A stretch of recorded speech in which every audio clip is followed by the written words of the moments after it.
Hello competitors, आप सब कैसे हैं? आई होप आप लोग सब ठीक होंगे। तो आज के द हिंदू जो है 5 जनवरी में द हिंदू में आज क्या है ये हम लोग देखते हैं। तो उससे बढ़ने से पहले आपका स्वागत है हमारे channel variety of exam patterns with strategy academy में, वेब्स एकेडमी में, और हमारा टेलीग्राम चैनल है वेब्स एकेडमी 24।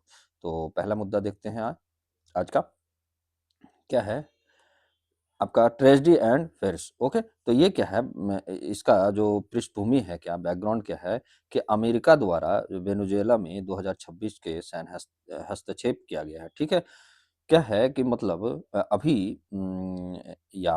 जो मतलब वेनेजुएला के राष्ट्रपति जो है ना निकोलस मादुरो को गिरफ्तार कर लिया गया है। ठीक है, और उन्हें गिरफ्तार करके निर्वासित कर दिया गया है, किसके द्वारा? अमेरिका के द्वारा। ऐसा अमेरिका के राष्ट्रपति आपके डोनाल्ड ट्रंप ने ट्वीट करके बताया है। ओके, ये कहानी जो है, पहले इसकी कहानी चलते हैं। ये कहानी की शुरुआत होता है आपका एक वहाँ के जो पहले राष्ट्रपति थे ना, मुआंजुंग करके नाम थे उनका। तो वो थे, तो उस समय वो क्या थे कि वो समाजवादी का मतलब उनका विचारधारा था।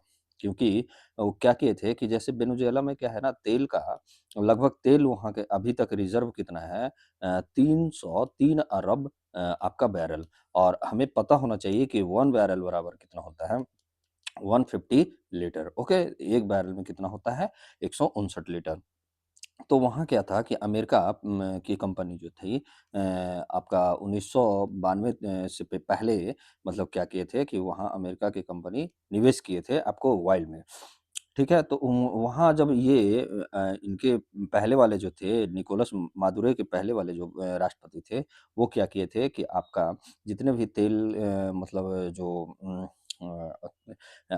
ऑयल जो रिफाइनरी था ना, वो अपने कब्जे में ले लिए थे और अमेरिकी कंपनी जो थे, वो बाहर चले गए थे।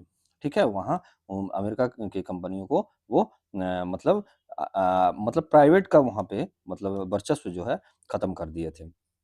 इसी कारण जो हुआ धीरे-धीरे आते-आते तक क्या हुआ कि वो क्या मतलब उनका इतिहास भी बहुत अलग रहता है कि पहले वो विदेश मंत्री बनते हैं।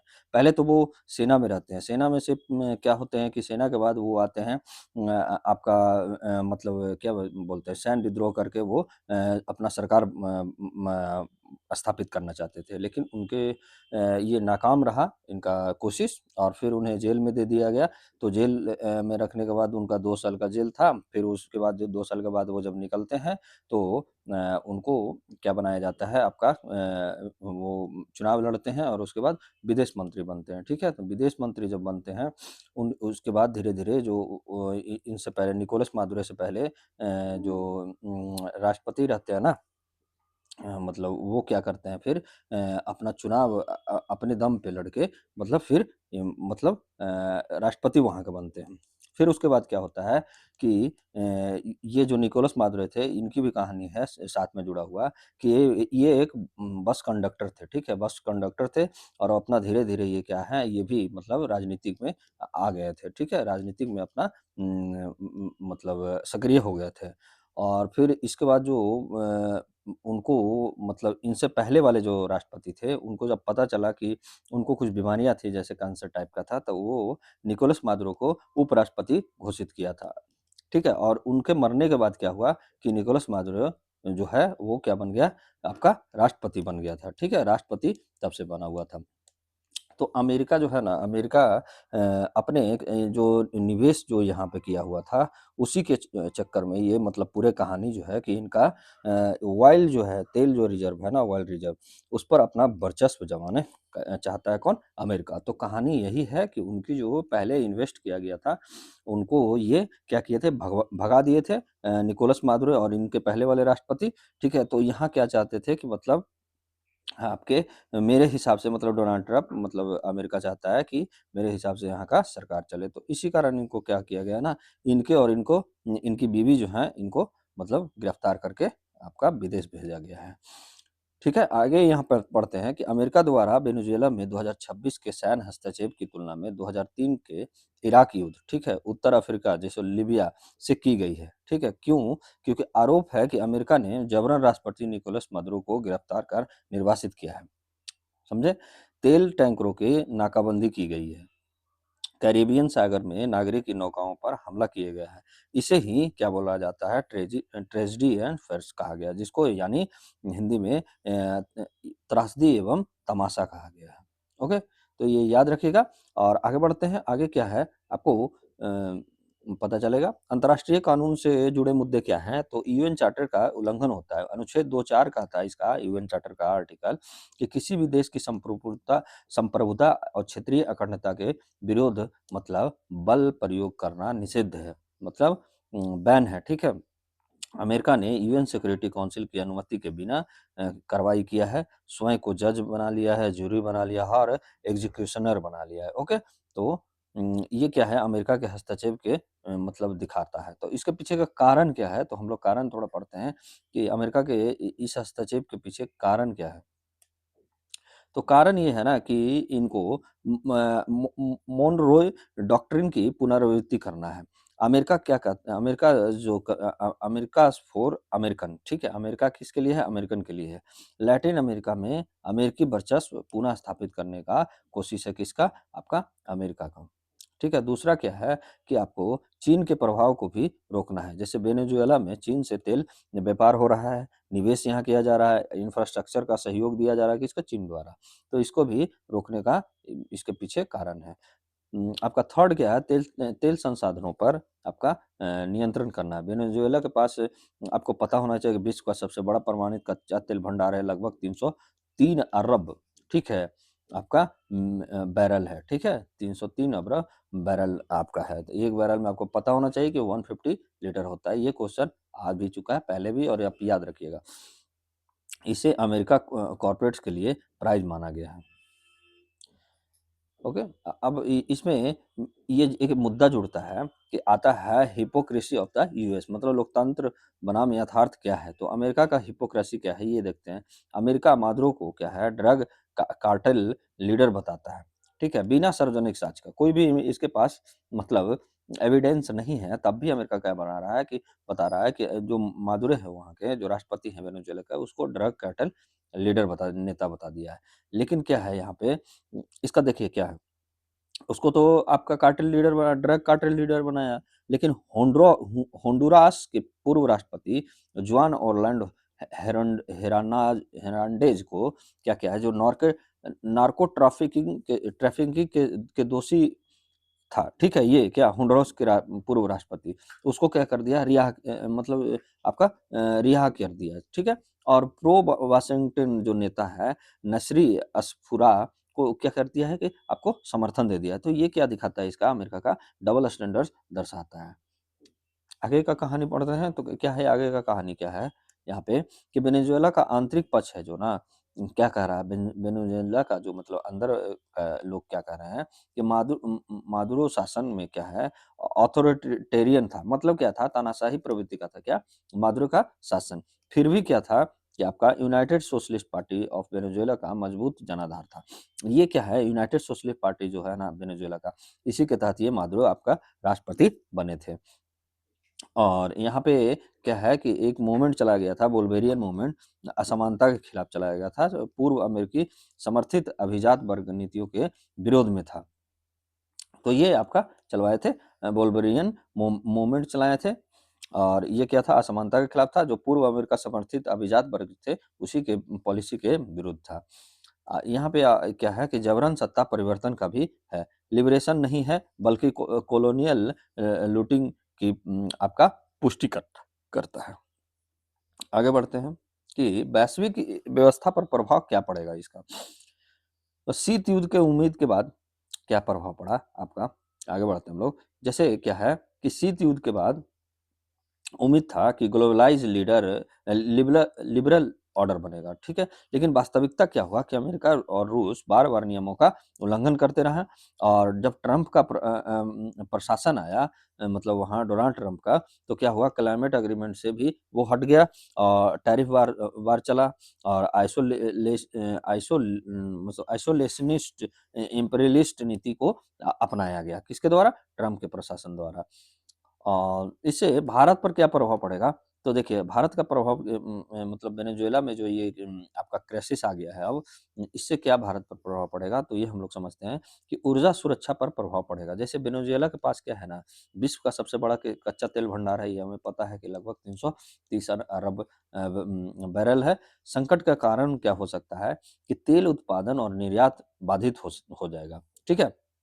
जब वहाँ पे आपका अमेरिका का वर्चस्व रहेगा, तो आपका या वहाँ पे राजनीतिक स्थिरता आएगा, तो क्या होगा कि तेल उत्पादन जो हो रहा है और निर्यात में ब बाधा बाधा बनेगा, वैश्विक तेल की कीमतों की वृद्धि बन जाए हो जाएगी। तो ये भारत पर भी प्रभाव पड़ेगा, क्योंकि भारत पर असर इसका इसलिए पड़ेगा कि भारत अपनी 85% से अधिक तेल की ज़रूरत जो है ना, बाहर से आयात करता है। जिससे क्या होगा कि तेल महँगा हो जाएगा, और महँगा होने से क्या हो जाएगा कि भारत में इन्फ्लेशन बढ़ेगा, आपका करंट अकाउंट डेफ़िसिएट बढ़ेगा, पेट्रोल डीज़ल की कीमतों पर दबाव बढ़ेगा। तो ये क्या है, ये कहीं न कहीं भारत पर बहुत मतलब इसका असर नकारात्मक नहीं रहेगा, प्रभाव नकारात्मक ही रहेगा। आगे क्या है कि भारत-अमेरिका के संबंध पर भी प्रभाव पड़ेगा। अमेरिका भारत का रणनीतिक साझेदार है, ठीक है? लेकिन भारत संप्रभुता और नॉन इ इ इंटरवेंशन जो है का समर्थक भी करता है। इसलिए क्या है कि आपका भारत खुला विरोध नहीं करेगा, ठीक है? तो पर शांतिपूर्ण समाधान और संवाद पर जोर देगा, ठीक है? ये भारत की स्ट्रैटेजिक ऑटोनॉमी का परीक्षा भी है अभी इस समय, ठीक है? इम्तिहान भी है। कि आप रणनीतिक स्वायत्तता कैसे आप लेते हैं। आपका थर्ड क्या है कि ग्लोबल साउथ में भारत की भूमिका, जैसे वेनेजुएला भी ग्लोबल साउथ का एक हिस्सा है, ठीक है? ये देखिए क्या वेनेजुएला जो है आपका साउथ में ही पड़ता है, ये साउथ अमेरिका का ही हिस्सा है यहाँ पे, ठीक है? ये कोलंबिया और गुयाना जो देश है, इससे क्या है इनका बाउंड्री लगता है किसका? वेनेजुएला का। आपका संकट से क्या होगा मने मतलब क्या होगा कि वेनेजुएला भी ग्लोबल साउथ का हिस्सा है, इससे क्या होगा संकट से छोटे देश की संप्रभुता भी कमज़ोर हो सकता है। जैसे भारत क्या है, स्वयं को वॉइस ऑफ ग्लोबल साउथ बताता है, लेकिन अभी क्या है भारत के लिए एक अवसर भी प्रदान कर रहा है क्या? कि बहुपक्षवाद मतलब यूएन में आप जाके कह सकते हैं, अंतर्राष्ट्रीय कानूनों का संप्रभुता के पक्ष में नेतृत्व दिखाने का आपके अवसर है, ठीक है? यूएन में यूनाइटेड नेशन में आपका अंतर्राष्ट्रीय कानूनों में संप्रभुता के पक्ष में नेतृत्व दिखाने का भारत के लिए अवसर है।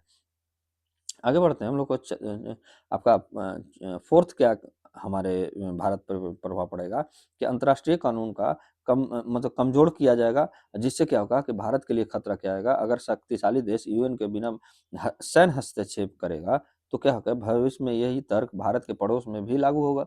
जैसे मान लिया जाए कि अभी नेपाल आपका कमजोर बना हुआ है, बांग्लादेश आपका कमजोर बना हुआ है, तो इससे अगर भारत के आसपास के देशों में पाकिस्तान में भी यही मुद्दा उठ रहा है, तो क्या होगा कि अगर बाहरी हस्तक्षेप रहेगा, तो हमारा जो आपसी संबंध है, वो भी कहीं न कहीं इससे बाधा होगा, और हमारा जो नेशनल सिक्योरिटी है, उस पर भी ये खतरा होगा, और इंटरनल सिक्योरिटी पे भी।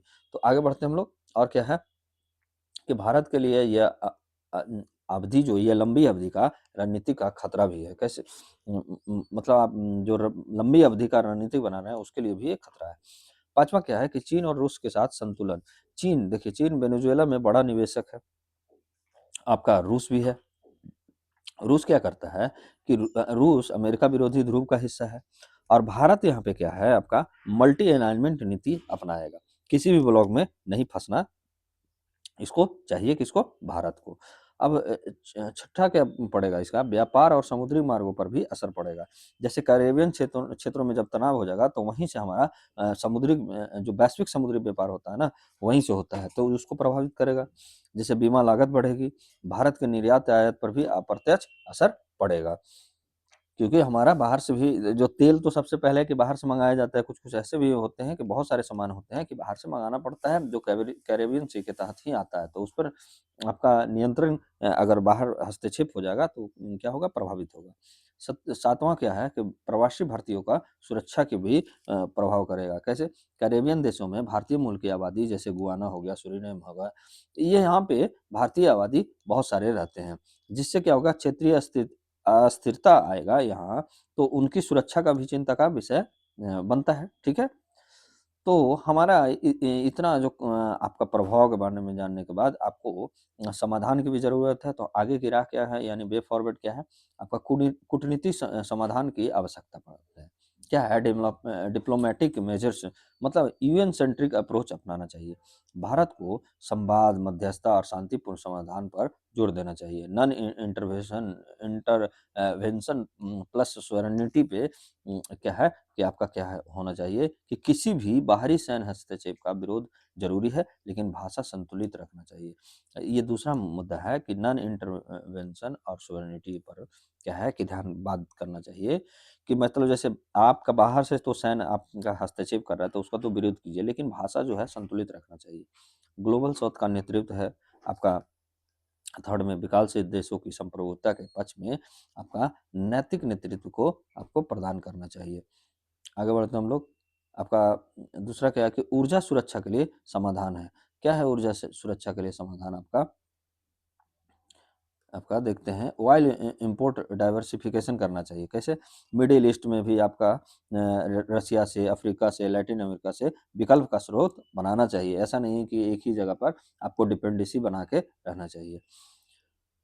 फिर आपका ये क्या है स्ट्रेटेजिक पेट्रोलियम रिजर्व, ठीक है? इसमें क्या है कि एसपीआर है, क्षमता का विस्तार करना चाहिए और समयबद्ध उपयोग इसको लाना चाहिए। और फिर नवीकरणीय ऊर्जा जो है उसको भी पुश करने की आवश्यकता है, जैसे सोलर, ग्रीन हाइड्रोजन, बायोफ्यूल्स दीर्घकालीन ये समाधान है, तो इसमें भी आपको इस पर भी ध्यान देना चाहिए। आर्थिक क्या है? आर्थिक प्रभाव को कम करने का उपाय क्या है कि तेल कीमतों की झटके से निपटने के लिए क्या है एक्साइज़, वैट आपका रेशनलाइज़ेशन करना चाहिए, लक्षित सब्सिडी प्रोवाइड करवाना चाहिए, इन्फ्लेशन मैनेजमेंट पर ध्यान देना चाहिए, जैसे आरबीआई और फिजिकल आपका कोऑर्डिनेशन की ज़रूरत है आपका, ठीक है? राजकोषीय सहयोग की ज़रूरत है। 5वां क्या है कि बहुपक्षीय मंचों पर क्या है आपका का उपयोग करना चाहिए, जैसे यूएन हो गया, नाम हो गया, आपका ब्रिक्स हो गया, जी20 हो गया, ये सब का है कि उपयोग करना चाहिए। जैसे अंतर्राष्ट्रीय कानून संप्रभुता और बहुपक्ष बात की इस ये मंच पे क्या है कि इसका वकालत करना चाहिए भारत को, ठीक है? रूल बेस्ड वर्ल्ड ऑर्डर को मजबूत करने की आवश्यकता है। ठीक है? आपका छठा में क्या है हमारा कि समाधान देंगे कि प्रवासी भारतीयों की सुरक्षा, जैसे कैरिबियन और लैटिन अमेरिका में क्या है कि काउंसलर प्रिपेयर्डनेस है, ठीक है? तो इवैक्यूएशन प्लान अगर संकट बढ़ेगा तो इस पर पहले से ही करना चाहिए, आपका प्लानिंग करना चाहिए। दीर्घकालीन रणनीतिक समाधान क्या होगा कि इंटरनेशनल लॉ को मजबूत करने की आवश्यकता है और बल प्रयोग के बजाय नियमों का पालन करने की आवश्यकता है। और हमारा मल्टी अलाइनमेंट नीति अपनाने की आवश्यकता है, किसी एक गुट पर निर्भर नहीं रहना है, ठीक है? सेल्फ रिलायंस इन एनर्जी मतलब आत्मनिर्भर बनना है आपका ऊर्जा में, तो इस पे भी हमारा काम करना चाहिए, ठीक है? तो आपको ये आपको पहला मुद्दा जो है हमारा समाप्त हुआ। अब हम लोग चलते हैं सेकंड मुद्दा पे। Olive riddle turtle death increases क्या है कि चर्चा में उड़ीसा तट पर जो ऑलिव रिडल सी टर्टल है, उसकी असमान रूप से क्या है अधिक मौत हो रहा है, ठीक है? तो उसका दर्ज किया गया है रिपोर्ट में। उड़ीसा के तट पे। इसमें क्या है कि ये क्या है, ये मौत मतलब ये क्यों हो रहा है? तो मछली पकड़ने वाले जो हैं, ट्रॉलर में फँस जाते हैं, जिसको बाई कैच कहा जाता है, बाई कैच कहा जाता है।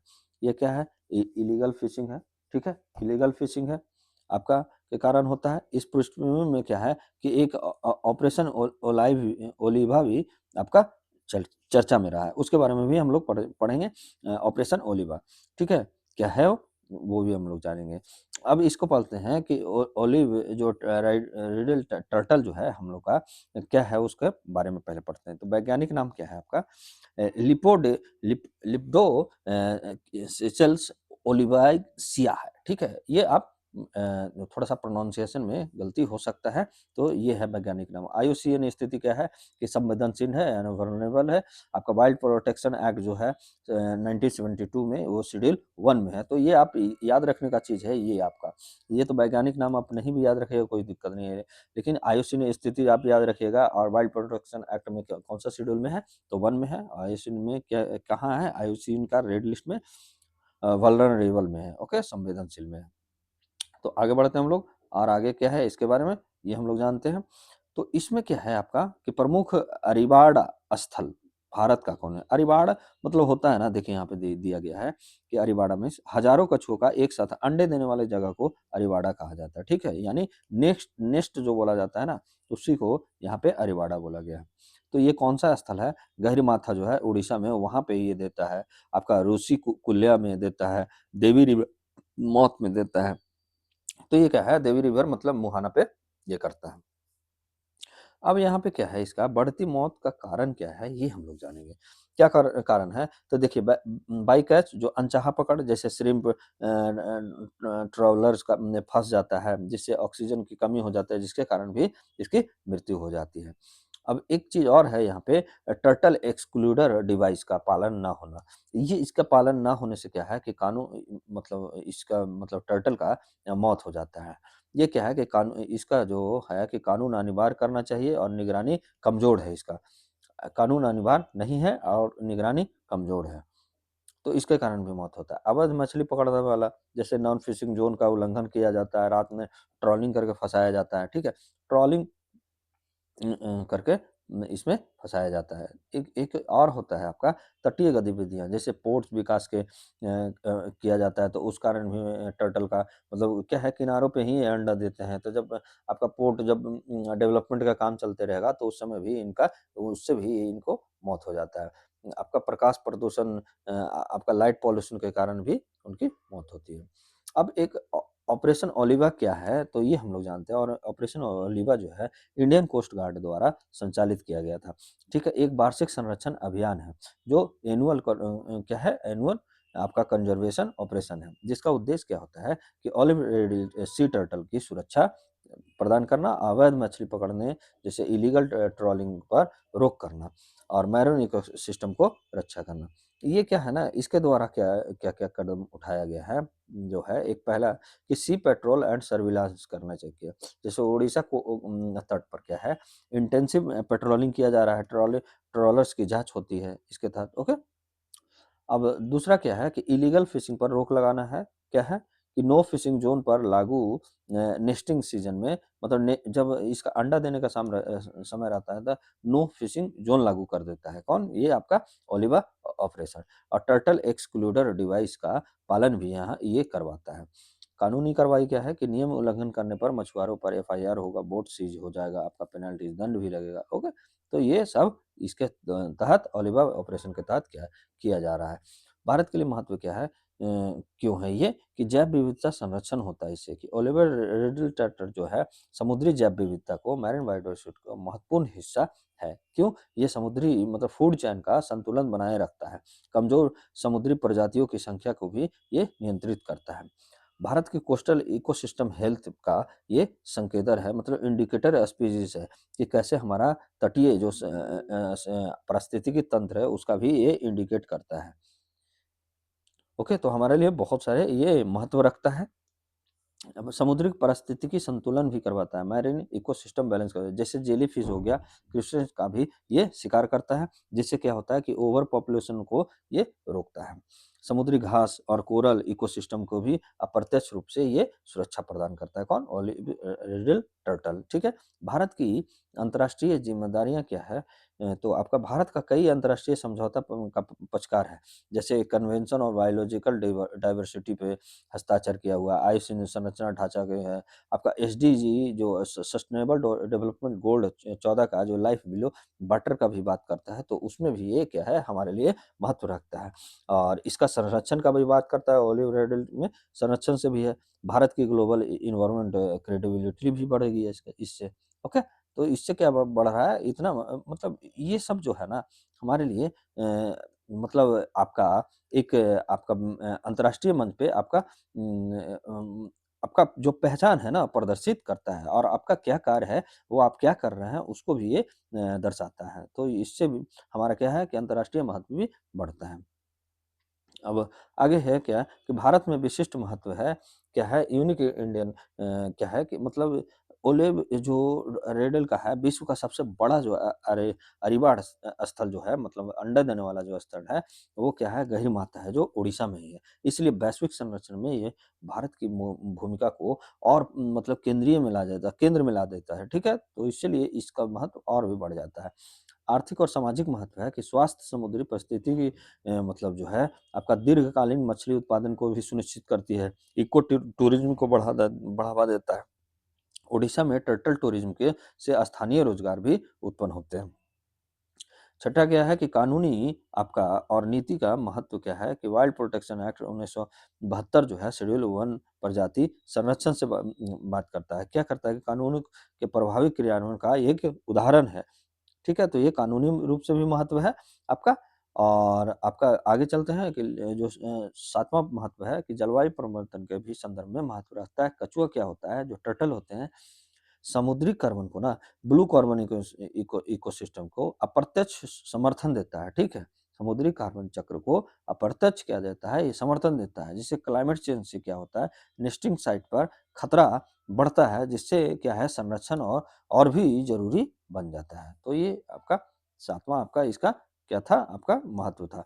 अब बे फॉर्मेट में हम क्या लिखेंगे, जो आपका टीईडी जो हम लोग पढ़े थे वहाँ पे क्या था आपका या 1 मिनट आप यहाँ पे देखिए आप क्या क्या था आपका हाँ, टर्टल एक्सक्लूडर डिवाइस जो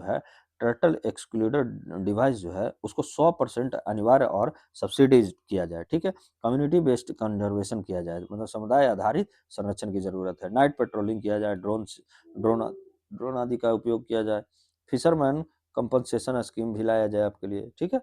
कोस्टल रेगुलेशन ज़ोन का कड़ाई से पालन करने की आवश्यकता है, तो ये आगे की राह है, ठीक है?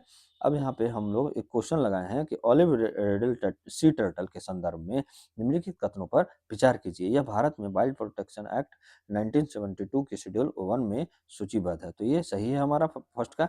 इसका वैज्ञानिक नाम क्या है, चेलोनिया मेडस है। नहीं, ऐसा नहीं है, कोई और है आपका। तो ये दूसरा हमारा गलत है। ओडिशा तट पर होने वाली सामूहिक अंडा देने की प्रक्रिया को अरेबिडा कहा जाता है। तो ये आपका अरेबिडा ही कहा जाता है। तो हमारा 1 और 3 सही हो जाएगा। तो इससे देखिए आपको पता चल रहा है कि इस प्रकार के क्वेश्चन बनाए जा सकते हैं। ओके, तो आप लोग पहले से ही प्रिपेयर रहिए। अगला मुद्दा जो हमारा क्या है, अगला मुद्दा हमारा क्या कह रहा है कि आईसीजी जो है समुद्र प्रताप, ये क्या है? ये न्यूज़ में है। तो ये क्या है, चर्चा में क्यों है? चर्चा में इसलिए है कि इंडियन कोस्ट गार्ड ने क्या किया है, इंडियन कोस्ट गार्ड ने क्या है आईसीजी शिप मतलब समुद्र प्रताप को क्या किया है, समुद्री प्रदूषण प्रतिक्रिया, मैरीन पॉल्यूशन रिस्पॉन्स और आपदा प्रबंधन क्षमताओं के प्रदर्शन के लिए तैनात किया है। तो विशेष रूप से क्या है कि मतलब जैसे ऑयल स्पिल हो जाता है ना, तो उसको प्रिपेयर के लिए होता है। मैरीन एनवायरनमेंट प्रोटेक्शन के संदर्भ में ये खबर आया है, मतलब आईजीसी आपका समुद्र प्रताप।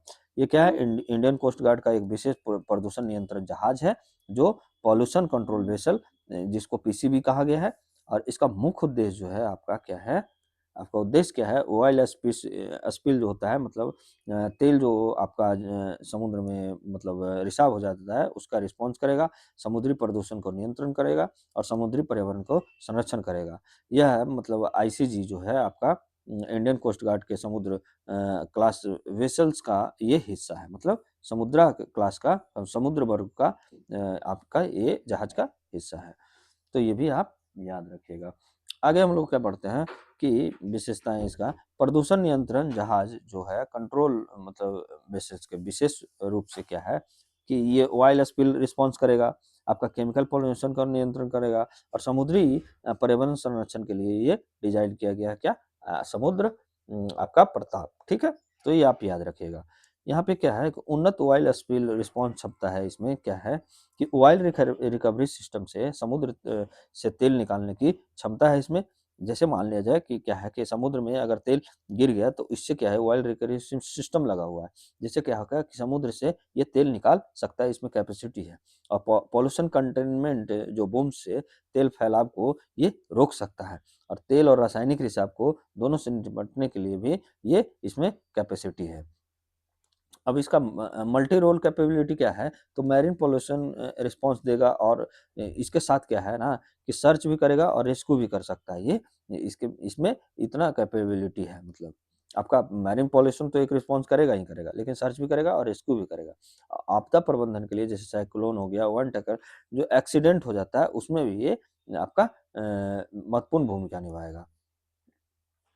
अंतर्राष्ट्रीय दायित्व का निर्वहन कैसे करेगा कि जैसे देखिए भारत का प्रतिबद्धता है कि मार्पोल कन्वेंशन को भी मानेगा, यूएन क्लॉज को भी मानेगा। तो ये सब क्या है कि वैश्विक समुद्री पर्यावरण संरक्षण में भी ये क्या है कि आईसीजी जो है आपका है, समुद्र प्रताप जो है ये आपका महत्वपूर्ण भूमिका निभाएगा। अब क्या है कि महत्व क्या है, समुद्री पर्यावरण संरक्षण, ठीक है? मैरीन एनवायरनमेंट प्रोटेक्शन के लिए महत्व क्या रखता है कि जैसे मान लिया जाए कि इसमें कि तेल एवं रासायनिक रिसाव से क्या होता है कि मैरीन बायोडायवर्सिटी को बचाता है। कोस्टल कोरल रीफ हो गया, मैंग्रोव हो गया, फिशरीज हो गया, इसकी भी रक्षा करता है। अगला क्या है हमारा, नेक्स्ट क्या है हमारा, नेक्स्ट जो है हमारा कह रहा है कि आपदा प्रबंधन क्षमता में भी वृद्धि करता है। जैसे ऑयल टैंकर जब दुर्घटना हो गया, पोर्ट एक्सीडेंट हो गया, साइक्लोन में, ये क्या है त्वरित रैपिड रिस्पॉन्स करता है। आपका तटीय राज्यों को त्वरित सहायता ये प्रदान कर सकता है। फिर थर्ड में अब हमारा क्या है कि भारत के समुद्री व्यापार की भी सुरक्षा करेगा। भारत का 90% जो व्यापार समुद्री मार्ग से ही होता है, जो क्या करेगा आपका इसका भी सुरक्षा, प्रदूषण मुक्त समुद्र भी रखेगा। जैसे पोर्ट की कार्य क्षमता को बढ़ावा देगा, ग्लोबल सप्लाई चेन को भी ये बनाए रखता है।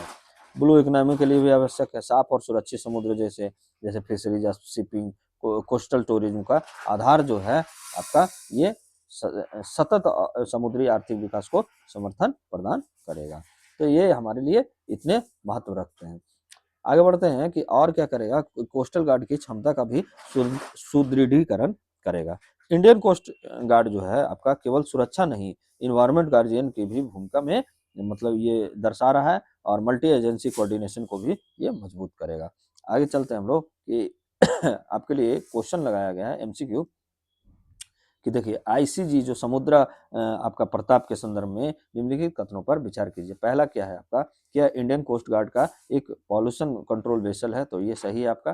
तो एक जहां जहां रहेगा वो मेरे, इसका मुख्य उद्देश्य समुद्री तेल और रासायनिक प्रदूषणों से निपटना है, तो ये भी आपका सही है। तो ठीक है, national oil spill disaster contingency plan का हिस्सा है, तो ऐसा नहीं है, तो थर्ड मेरा गलत है, तो इसलिए हमारा आंसर हो जाएगा 1 और 2 हो जाएगा। आगे बढ़ते हैं हम लोग। आगे हमारा लिए क्या है कि आज का जो अगला मुद्दा है, वर्ल्ड रिस्क इंडेक्स है। क्या है ये वर्ल्ड रिस्क इंडेक्स, क्यों चर्चा में है? क्या है ना कि अभी वर्ल्ड रिस्क इंडेक्स जो है 2025 के अनुसार क्या आया है, जिसमें क्या कर रहा है कि फिलीपींस जो है नंबर 1 जोखिम पे है, और दूसरा में क्या है आपका भारत है, तथा तीसरा में इंडोनेशिया स्थान आता है। ये वर्ल्ड रिस्क इंडेक्स होता क्या है? तो वर्ल्ड रिस्क जो इंडेक्स होता है ना, एक वार्षिक मतलब एनुअल इंडेक्स है, जो देश की प्राकृतिक खतरों, नेचुरल हैजार्ड्स को और उसकी सामाजिक आर्थिक कमजोरियों को क्या है वहाँ संवेदनशीलता है, उसको मिलाकर ये बताता है कि वह देश की डिजास्टर मतलब रिस्क कितना है, मतलब डिजास्टर आपदा जोखिम कितना प्रभावित हो सकता है। इसमें क्या है कि आपका 193 देशों का के लिए बनाया जाता है, याद रखिएगा 193 देशों के लिए। इसमें मुख्यतः 4 तत्व जो होते हैं, 4 मुख्यतः तत्वों से मिलकर बनते हैं। पहला क्या होता है आपका एक्सपोज़र होता है। क्या होता है ये एक्सपोज़र? प्राकृतिक खतरों के प्रति लोगों का संपर्क कैसा है, ये बताता है।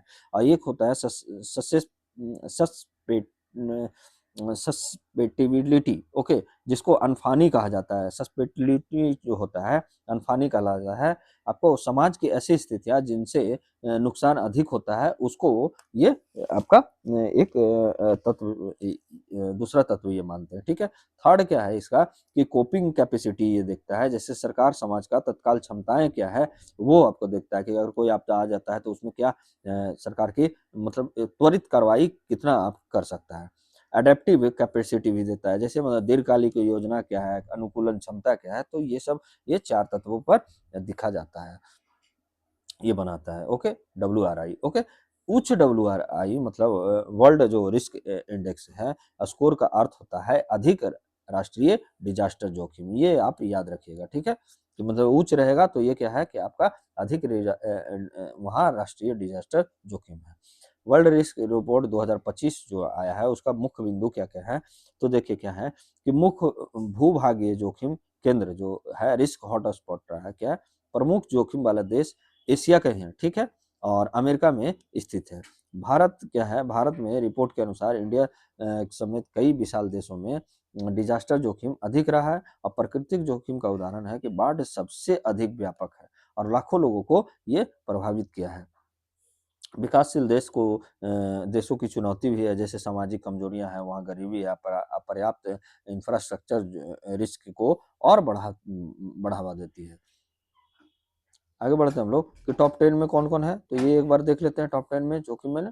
तो फिलीपींस हो गया, इंडिया हो गया, इंडोनेशिया हो गया, कोलंबिया हो गया, मेक्सिको हो गया, म्यांमार हो गया, मोजाम्बिक हो गया, आपका रसिया हो गया, चाइना हो गया, पाकिस्तान हो गया। तो ये सब टॉप 10 वाले वर्ल्ड रिस्क इंडेक्स में इस बार मतलब 2025 में शामिल हुए हैं। आगे चलते हैं कि क्या बोल रहा है आपका कि वर्ल्ड रिस्क इंडेक्स जो है और क्लाइमेट डिजास्टर रिस्क इंडेक्स में अंतर क्या होता है। ठीक है, तो ये अंतर क्या होता है आपका, इसमें क्या है कि वर्ल्ड रिस्क इंडेक्स किसको प्राकृतिक खतरों और सामाजिक कमजोरियों से डिजास्टर तक जोखिम को मापता है। ये सामाजिक को भी मापता है और आपका क्या है प्राकृतिक खतरा जो है एक्सपोजर है उसको भी मापता है। और आपका क्लाइमेट रिस्क इंडेक्स जो होता है जो जर्मन बॉडी द्वारा जारी किया जाता है वो जलवायु संबंधित चरम मौसम घटनाओं से होने वाले मतलब जो जलवायु पर्वत संबंधित जो चरम मौसम घटनाओं से होने वाले मृत्यु हो गया, आर्थिक नुकसान हो गया या एवं जनता को प्रभाव को मापता है। ओके, अब भारत के लिए क्या ज़रूरत है? तो भारत के लिए डिज़ास्टर प्रबंधन की आवश्यकता है। क्या वर्ल्ड रिस्क इंडेक्स डेटा से स्पष्ट होता है कि प्राकृतिक खतरे तब डिज़ास्टर बन जाते हैं तब जब सामाजिक और आर्थिक संरचनाएँ कमज़ोर होती है। यह भारत के लिए क्या है नेशनल डिज़ास्टर मैनेजमेंट प्लान और सेंडाई फ्रेमवर्क को महत्व को उजागर करता है। दूसरा क्या है हमारा कि जोखिम मूल्यांकन आधारित नीति की आवश्यकता है। क्या है नीति निर्माताओं को डब्ल्यूआरआई जैसे सूचकांक का उपयोग आपका डिजास्टर रिस्क रिडक्शन में जो योजना बनाते हैं उसके उसमें प्रभावी रूप से इसको भी उपयोग करना चाहिए। Resilient infrastructure, early warning system और सामाजिक सुरक्षा योजना भी लाने की जरूरत है। थर्ड क्या है हमारा कि क्लाइमेट चेंज से अंतरंग संबंध है, जैसे नेचुरल हजार्ड जो है जोखिम जलवायु परिवर्तन की चुनौतियों से भी गहरा जुड़ा हुआ है। Environment plus disaster management sustainable development जो भी है उसको केंद्रीय कॉन्सेप्ट का एक हिस्सा है जो जिसको क्या है आपको सेंटर में रख के फोकस करना चाहिए, सेंटर में रख के। ओके, आपका फोर्थ है सामाजिक असमानताओं की भी भूमिका निभाता है। कैसे सामाजिक अनुसंधान, क्योंकि रिपोर्ट बताता है कि ना कि गरीब कमज़ोर है आपका स्वास्थ्य सेवाएँ हैं, जहाँ असमान बुनियादी ढाँचे हैं, वहाँ जोखिम और भी बढ़ता है। इससे क्या होगा कि एसडीजी जो हमारा गोल है टारगेट आपका 11.5 कहता है और 13.1 जो संदर्भ में ये प्रासंगिक बनाता है किसको आपका आप मतलब इसको भी मतलब कहीं न कहीं इसकी ज़रूरत हमारे देश में मतलब है तो आपको ज़रूरत को उजागर कर रहा है, ठीक है? आगे क्या है कि आपका आज का जो क्वेश्चन लगाया हुआ है, तो आप देखिए क्या है कि वर्ल्ड रिस्क इंडेक्स जो है के संदर्भ में सही कथन चुनिए। तो वर्ल्ड रिस्क इंडेक्स जो है पहला क्या है कि प्राकृतिक खतरों और सामाजिक कमजोरियों दोनों को मिलाकर डिजास्टर जोखिम को मापता है। तो ये आपका क्या है सही है, ठीक है। WRI केवल जलवायु परिवर्तन का प्रभाव को मापता है तो ऐसा नहीं है, तो इसलिए हमारा आंसर क्या हो जाएगा आपका आपका एक और तीन हो जाएगा। WRI एक्सपोजर वल्नरेबिलिटी आपका कोपिंग एडेप्टिव कैपेसिटी को भी शामिल करता है, तो इसलिए हमारा क्या होगा एक और तीन। तो आज का हमारा द हिंदू का क्लास कैसा लगा आप फीडबैक जरूर दीजिएगा हमारे कमेंट बॉक्स में जाकर, और हमारे चैनल को सब्सक्राइब कीजिए variety of exam pattern with strategy channel को, और आप इसे शेयर जरूर कीजिएगा। और हमारा एक छोटा सा टारगेट है 1K का सब्सक्राइबर का, और कल आपके लिए मैं रात को डाला था आपके लिए आपका करंट अफेयर का मतलब जो मैराथन क्लास है वो है आपका 1 जनवरी से आपका दिसंबर 2025 तक है। तो आप प्लीज़ जाके वहाँ पे आप देख सकते हैं variety of exam pattern with strategy channel पे, वहाँ पे मैराथन क्लास है, तो आप जाके देखिए। और जिन बहुत मतलब बेनिफिट आप लोग के लिए रहेगा, जो भी ग्रेजुएट लेवल का जितने भी आपका या उससे नीचे का भी है तो भी वो आपका काम देगा, तो आप प्लीज़ जाके देखिएगा। और आज के लिए बस इतना ही। और आज हमारा जो है आज से जो है कल एनसीईआरटी नहीं आया था मैराथन क्लास के कारण ही, और एक और टीचर आए हैं वो भी आपको पढ़ा रही हैं, तो आप जाके वहाँ भी पढ़ सकते हैं। तो जेपीएससी का है तो जो भी जेपीएससी का तैयारी करने वाले हैं वो जाके वो क्लास आप देख सकते हैं और शेयर ज़रूर कीजिएगा। तो आज के लिए बस इतना ही। धन्यवाद। जय हिंद।